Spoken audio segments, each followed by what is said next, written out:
नमस्कार साथियों, Chanakya inspire India में मैं डॉक्टर शेषनाथ मिश्र आप सभी का बहुत बहुत स्वागत करता हूं। प्यारे साथियों, मित्रों, आज अनिवार्य Sanskrit Hindi TGT, PGT, LT grade, GIC, GDC, assistant professor, उसके साथ साथ जो संस्कृत के विषय हैं, चाहे वो भी चाहे जीआईसी हो, जीडीसी हो या एनटी नेट हो, सबके लिए यह कॉमन जो है टॉपिक है। और ये सारे टॉपिक जो है आपको वीडियो के रूप में इस चैनल पर फ्री में उपलब्ध हैं। तो जो भी साथी तैयारी कर रहे हैं या करना चाहते हैं वे इसका लाभ उठा सकते हैं। बस चैनल को लाइक, शेयर, सब्सक्राइब करते रहिए। आइए देखिए, अभी पिछली क्लास में हमने जो है भारवी, माघ इत्यादि के बारे में एक विस्तृत चर्चा की थी। आज मैं दंडी, आचार्य दंडी के बारे में जो है आपसे चर्चा करने वाला हूँ। दंडी के पिता का नाम वीरदत्त था। दंडी के पिता का नाम था वीरदत्त। दंडी की माता का नाम था गौरी। भारवी के प्रपौत्र थे दंडी। ये पिछली ही क्लास में हमने आपसे स्पष्ट किया था। भामा के बाद अलंकार शास्त्र के प्रधान आचार्य माने जाते हैं दंडी। जो अलंकार संप्रदाय है उसके प्रतिष्ठापक या ओरिजिनेटर या प्रवर्तक आचार्य भामा है। और उसके बाद अलंकार शास्त्र का या अलंकार संप्रदाय का कोई प्रधान आचार्य माना जाता है तो वे हैं आचार्य दंडी। दंडी का समय देखिए, दंडी का काल माना जाता है 600 ईस्वी लगभग। ठीक है, समय जरूर पूछते हैं, ध्यान रखिए। फिर उसके बाद रचनाओं के बारे में पूछेंगे। दंडी की मुख्य कृतियां हैं 3। कौन कौन सी? काव्यादर्श, यह क्या है? यह काव्य शास्त्रीय ग्रंथ है, ध्यान रखिएगा। दूसरा है दश कुमार चरितम या गद्य काव्य, अवंती सुंदरी कथा। ठीक है, अब आगे देखते हैं। दंडी का काव्य शास्त्रीय ग्रंथ है काव्यादर्श। काव्यादर्श विभक्त है किसमें? परिच्छेदों में। काव्यादर्श में कुल परिच्छेद हैं 3। ठीक है। दंडी रचित गद्य काव्य है दश कुमार चरित। दश कुमार चरित क्या है? आख्यायिका। जैसे गद्य, जो आप गद्य काव्य देखेंगे ना, कथा और आख्यायिका में वो विभाजित रहता है। तो यहाँ जो दश कुमार चरितम हो गया, हर्ष चरितम हो गया, सब आख्यायिका है। कथा कौन है? कादम्बरी है। ठीक है ना, जो बाण भट्ट द्वारा रचित है। आख्यायिका को व्यक्त किया जाता है उच्छ्वास में, ध्यान रखिएगा। आख्यायिका को उच्छ्वासों में विभक्त किया जाता है। दश कुमार चरित विभक्त है उच्छ्वास में। अब अगला प्रश्न बनता है कि दश कुमार चरित में कुल उच्छ्वास कितने हैं, कुल उच्छ्वासों की संख्या कितनी है? तो 8 है उत्तर। काव्य शोभा करान धर्मान लंकरान प्रचक्षते। ठीक है, काव्य शोभा करान, अगले स्लाइड में देखते हैं। यहाँ देखिए, काव्य शोभा करान धर्मान लंकरान प्रचक्षते, या उक्ति है दंडी की। दश कुमार चरित का आधार ग्रंथ है बृहत कथा। बृहत कथा पर आधार मतलब आधारित है कौन? दश कुमार चरितम की कथा। ठीक है ना, इसी को आधार बनाकर, बृहत कथा को आधार बनाकर जो है, अर्थात यदि यह पूछा जाए कि दश कुमार चरितम का उपजीव्य ग्रंथ है तो बृहत कथा। बृहत कथा के रचनाकार है गुणाढ़। ठीक है ना, ध्यान रखिए, गुणाढ़ इसके रचनाकार। आइए इसका संक्षिप्त परिचय देखते हैं। अब आइए, हो गया संक्षिप्त परिचय, नहीं इतना ही परिचय था। और दंडी का यदि संक्षिप्त परिचय देखेंगे, पितामह भारवी थे, पिता वीरदत्त हैं, निवास इनका विदर्भ महाराष्ट्र है, रीति वैदर्भी है, ग्रंथ आपको बताया ही था दश कुमार चरितम, काव्यादर्श, अवंती सुंदरी कथा। समय आपको मैंने बता ही दिया। ठीक है, अब अगले आपके जो आचार्य हैं भवभूति हैं। क्योंकि देखिए, जितनी चीजें जरूरत में है ना आपके, उतनी चीजों के बारे में ही हम लोग चर्चा कर रहे हैं, ध्यान रखिए। अब भवभूति बहुत प्रसिद्ध ये भी है आचार्य। भवभूति के पितामह हैं भट्ट गोपाल। पितामह कौन है, मतलब दादाजी कौन है? भट्ट गोपाल। भवभूति के पिता का नाम है नीलकंठ। क्या नाम है? भवभूति जी के पिता का, आचार्य भवभूति के पिता का नाम नीलकंठ है। भवभूति, आचार्य भवभूति की माता का नाम क्या है? जतुकर्णी। ठीक है, श्रीकंठ नाम था भवभूति का। भवभूति जी का, आचार्य भवभूति का नाम श्रीकंठ भी था। पदवाक्य प्रमाणज्ञ या पदवाक्य प्रमाणज्ञ कहा गया है भवभूति को, ये इनको उपाधि दी गई है। भवभूति का गोत्र था काश्यप। भवभूति का जो गोत्र था वह काश्यप था। दक्षिण भारत में पद्मपुर के निवासी थे भवभूति। ठीक है, भवभूति के गुरु का नाम ज्ञाननिधि है। पद वाक्य ज्ञान निधि भभूति जी के गुरु का नाम है। पद वाक्य प्रमाणज्ञ में पद का अर्थ है व्याकरण, और पद वाक्य प्रमाणज्ञ में वाक्य का अर्थ है मीमांसा दर्शन, और पद वाक्य प्रमाणज्ञ में प्रमाण का अर्थ है न्याय दर्शन। ठीक है ना। शिखरड़ी कवि की उपाधि है, इन उपाधियां जो इनको दी गई हैं उसमें है शिखरड़ी कवि, मतलब इन्होंने शिखरड़ी छंद का बहुत ज्यादा प्रयोग किया है, तो इसीलिए इनको शिखरड़ी कवि की उपाधि भी भभूति को दी गई है। तो यदि प्रश्न पूछा जाए, शिखरड़ी कवि की उपाधि है भभूति की। ठीक है। भभूति का प्रसिद्ध दार्शनिक नाम था उदुम्बर। ठीक है, इनका दार्शनिक नाम रखा गया था उदुम्बर। कन्नौज के राजा यशोवर्मा के राजाश्रय में थे भभूति। किस राजा के आश्रय में भभूति रहते थे, तो वे हैं कन्नौज के राजा थे, यशोवर्मा उनका नाम था। भवभूति उपासक थे शिव जी के उपासक थे। भवभूति का समय है 680 ईस्वी से लेकर 750 ईसा के मध्य, ईस्वी नहीं ईसा के मध्य। ठीक है, 680 ईसा से लेकर 650 ईसा के मध्य। भवभूति की रचनाएं कितनी है? 3। भवभूति आचार्य भवभूति की 3 रचनाएं कौन से? पहला है मालती माधव जो प्रकरण ग्रंथ है, दूसरा है महावीर चरितम नाटक है, तीसरा उत्तर रामचरितम है नाटक। उत्तर रामचरितम इनका सबसे प्रसिद्ध, श्रेष्ठ और महत्वपूर्ण रूपक अर्थात नाटक है। ठीक है ना। भवभूति द्वारा रचित रचनाओं की संख्या 3 है, आप जानेंगे। भवभूति के रूपकों में उन्होंने जो रूपक लिखा उनमें सबसे श्रेष्ठ कौन सा है? उत्तर रामचरितम। ठीक है। उत्तर रामचरितम क्यों प्रसिद्ध है? यह करुण रस प्रधान है। ठीक है ना।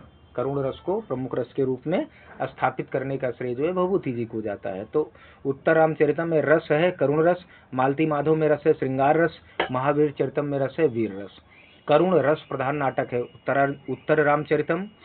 भभूति के प्रिय छंद है अनुष्टुप और शिखरणी। ये 2 छंद भभूति को बहुत प्रसिद्ध हैं, बहुत प्रिय हैं, प्रसिद्ध हैं।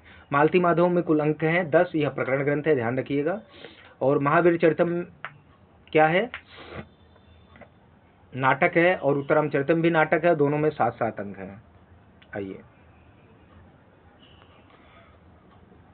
चूंकि उत्तर रामचरितम इनका बहुत प्रसिद्ध ग्रंथ है, मतलब नाटक है, तो उसके बारे में थोड़ी सी जानकारी ले लेते हैं कि इसकी रचना जो है महाकवि भभूति ने की। इसकी काव्य की विधा नाटक है। उत्तर रामचरितम में कुल अंक 7 है। इसका अंगिरस मतलब प्रमुख या प्रधान रस करुण रस है, इसमें विदूषक नहीं है, ध्यान रखिएगा।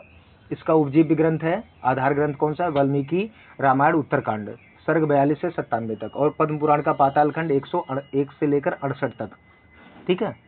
तृतीय अंक इसका छाया अंक है। सप्तम अंक गर्भनाटक योजना है, गर्भांग जिसको कहा जाता है। प्रथम अंक का नाम चित्रवीथी अंक कहा जाता है। ठीक है। कुल श्लोक जो है उत्तर रामचरितम 256 है। मंगलाचरण इसका नमस्कारात्मक है। अनुष्टुप पश्चात सर्वाधिक छंद शिखरड़ी है। प्राकृत शौरसेनी है। मंगलाचरण में छंद अनुष्टुप है। भरत वाक्य में प्रयुक्त छंद शार्दूल विक्रीडित है। नायक भगवान राम है और नायिका माता सीता है। मंगलाचरण में स्तुति सरस्वती माता की गई है। मंगलाचरण में पद 12 नांदी हैं। मंगलाचरण में नांदी हैं 12 पदी। मंगलाचरण में जो अलंकार है श्लेष एवं अनुप्रास। रामचरित में समास कौन सा है? तो रामस्य चरितम इति रामचरितम, षष्ठी तत्पुरुष समास। उत्तरम चा तत् रामचरितम इत उत्तर रामचरितम, यह कर्मधारय समास, मतलब दोनों समास हो रहे हैं। उत्तरम रामचरितम यस्मिन तत् बहुब्रीहि समास, तीनों समास हो सकते हैं। ठीक है ना। आइए, अब इनका संक्षिप्त परिचय देख लीजिए। पितामह भट्ट गोपाल, पिता नीलकंठ, माता जुत्कर्णी, गुरु ज्ञान निधि कुमारिल भट्ट। मूल नाम इनका श्रीकंठ या भट्ट श्रीकंठ, दार्शनिक नाम उदुम्बर, जन्म स्थान दक्षिण भारत में पद्मन नगर, वंश गोत्र काश्यप, जाति कृष्ण यजुर्वेद तैत्रीय, शाखा पाठी ब्राह्मण, आश्रयदाता कान्यकुब्ज नरेश यशोवर्मा थे। इनका समय 650 से 750 ईसा के मध्य है। उपाधि पदवाक्य प्रमाणज्ञ, परिणत प्रज्ञ, शिखरड़ी कवि, वश्यवर्ती, रीति गौड़ी है, और अन्य चीज ब्राह्मण नाटकों में वृत्ति अभिवृत्ति। आइए, इनकी प्रशस्तियां हैं। उत्तरे रामचरिते भवभूतिर विशेष्यते, ये है इनकी प्रशस्तियां हैं। विक्रमार्क ने कहा है कारुण्यम भव भूतिरेव तनुते, ये अज्ञात है किसने कहा था? कबीर वाक्पतिराज इनको कल्हड़ ने कहा है।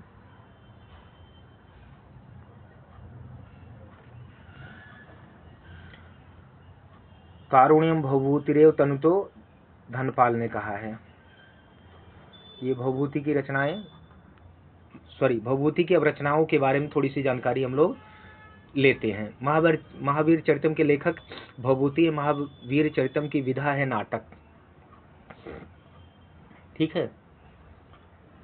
महावीर चरितम में कुल अंक है 7। महावीर चरितम का उपजीव्य ग्रंथ है रामायण। महावीर चरितम का नायक भगवान श्री राम है। महावीर चरितम के नायक की कोटि धीरोदात्त है। उत्तराम चरितम नाटक के नायक की भी कोटि जो है धीरोदात्त है। महावीर चरितम में नायिका है माता सीता। महावीर चरितम का नायक प्रतिनायक है रावण। महावीर चरितम का प्रधान रस है वीर रस। महावीर चरितम की रीति है गौड़ी। महावीर चरितम का गुण है ओज गुण। महावीर चरितम का मंगलाचरण है नमस्कारात्मक। यहाँ देखिए, ठीक है। महावीर चरितम के मंगलाचरण नमस्कार किए गए ब्रह्म को। ठीक है। फिर रामायण के 6 कांडों, बाल कांड से युद्ध कांड तक पर आश्रित नाटक है महावीर चरितम। सीता विवाह से लेकर राम राज्याभिषेक तक की घटनाएं वर्णित है महावीर चरितम में। मारी, सुबाहु और ताड़का से राम लक्ष्मण का युद्ध वर्णित है प्रथम अंक में। राम के द्वारा शिव धनुष भंग का वर्णन है प्रथम अंक में। राम सीता का विवाह प्रथम अंक में होता है। माल्यवान का शूर्पणखा से संवाद का वर्णन है द्वितीय अंक। मंथरा के रूप में शूर्पणखा राम को कैकेयी का पत्र देती है चतुर्थ अंक में। ठीक है।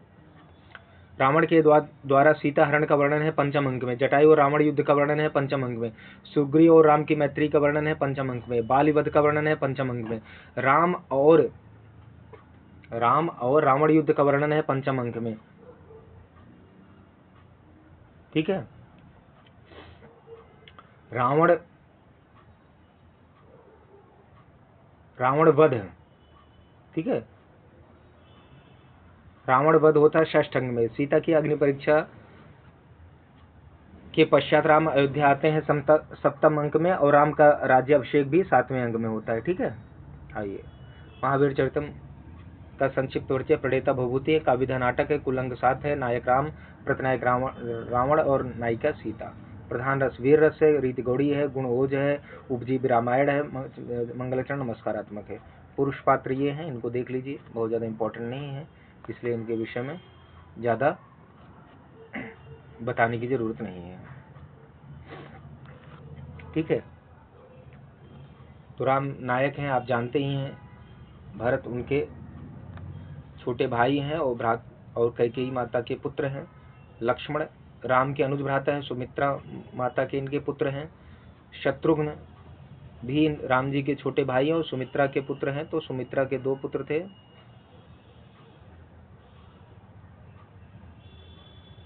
शत्रुघ्न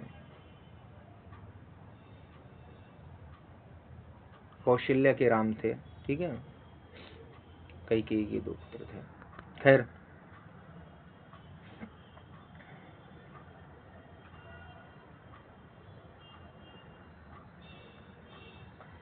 कोई बात नहीं है, इतनी चीजें ठीक हैं। तो आज बस ये 2 ही रचनाकार हम लोग देखते हैं। ठीक है ना। छोटे छोटे अगर कहोगे तो और देख लेंगे। ठीक है। चलिए आगे देख लेते हैं अगर आप लोगों का मन है तो। ये कुछ दिक्कत कर रहा है, इसलिए जो है आज यहीं रुकते हैं। ठीक है। और फिर कल फिर इसके आगे से मैं कल कोशिश करूंगा कि सभी रचनाकारों को उसमें समाहित कर लूँ। तो प्यारे साथियों, ये आपके लिए ही सारा प्रयास है। इसको लाइक शेयर सब्सक्राइब करके अपने साथियों तक जरूर पहुंचाइए और अपना बहुमूल्य सुझाव मुझ तक जरूर पहुंचाइए। मिलते हैं अगले सेशन में, तब तक के लिए धन्यवाद।